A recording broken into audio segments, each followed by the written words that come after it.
Oh,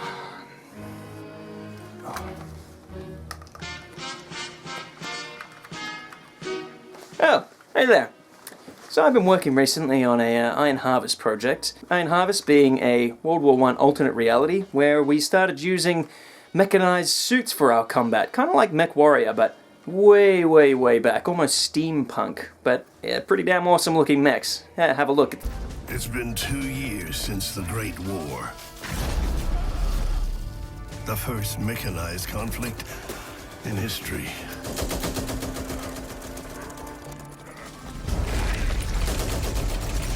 So the game sports a range of different mechs for each faction. The mech that really stood out to me from day one was the Polania Scout mech. I'm not sure how you pronounce that.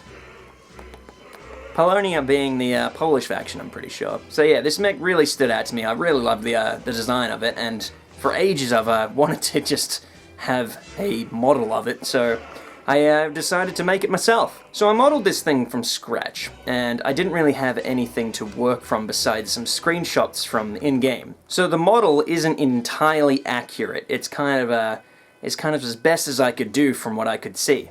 But I did do my best, and I spent a lot of time on it. There are a couple things that are intentionally missing, but it's done so you could add things if you wanted to or not, such as the faction logo on the front and whatnot. So this is by far the most detailed model I've ever worked on.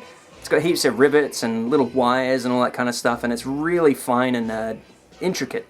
I had to change some of the designs to make it a little bit printer friendly, but overall I did match it as much as I could. So I printed this for the first time using tree supports, and it's a lot better than the stock supports that come with Cura, but it's still very difficult to remove all the supports. But like I said, it's way better. It just takes a long time. I think it took around 20 to 30 minutes per model to remove all the supports. And upon removing supports, the legs did break on some of them just because of how fine they are. But I ended up fixing that with green stuff. And green stuff ended up being a very integral part of the model making in this because I used green stuff to make the wires that sit out the back of like in between the legs. And I also used it to detail a few things here and there. And when I painted this, I really wanted to match the look from what I saw in the screenshots. So I've gone ahead and used Citadel paints, which I always love to use.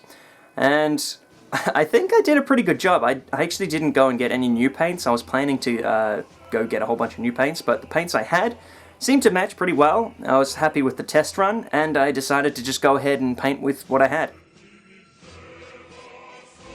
Now I actually recently got this Nuln oil, and I have fallen in love with it, just because it kind of is cheating in my books. It basically fills in cracks, and generally makes things darker in crevices, kind of like an ambient occlusion. I've also gone and bought some adhesive strip static grass, which is really awesome. I love static grass, and I've always wanted to have them on my models. So this thing is basically little blobs of adhesive glue with the static grass on top.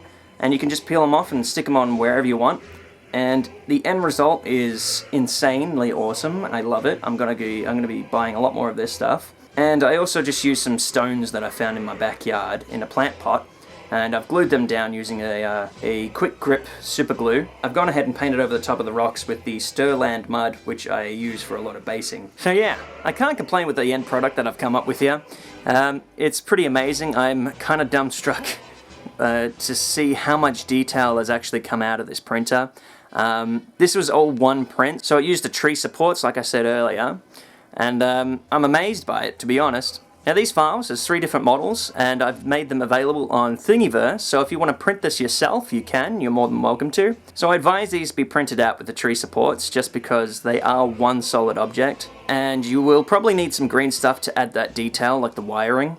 You could also use the epoxy sculpt or some warbler like I've been using in all my other videos, but I used green stuff for this one just for some changes, just to use something else. So what do you think? Are they awesome or not awesome? They're going on my shelf of things that I've created, and I'm really proud of them, and I hope someone out there gets to make some of them themselves, and they can paint them up however they want and add them to their little army. They're really cool, and I'd love to see some people print these up themselves. And if you do, just head over to Thingiverse and add a make, and I'd love to showcase some people's works that they've made on this channel here at the end of some videos. I'd also like to put this forward to everyone. If you have any suggestions of what I can make, leave them in the comments below, and depending on how awesome the idea is, I may go ahead and do it. So why don't you go and leave some comments in the comment section below. Thanks for watching. Leave a like and subscribe, and share this with some friends if you know anyone that might be interested in making their own mechs. Anyway, thanks for watching. See you later. I know what you're thinking. Did I fire 3 shots or 4?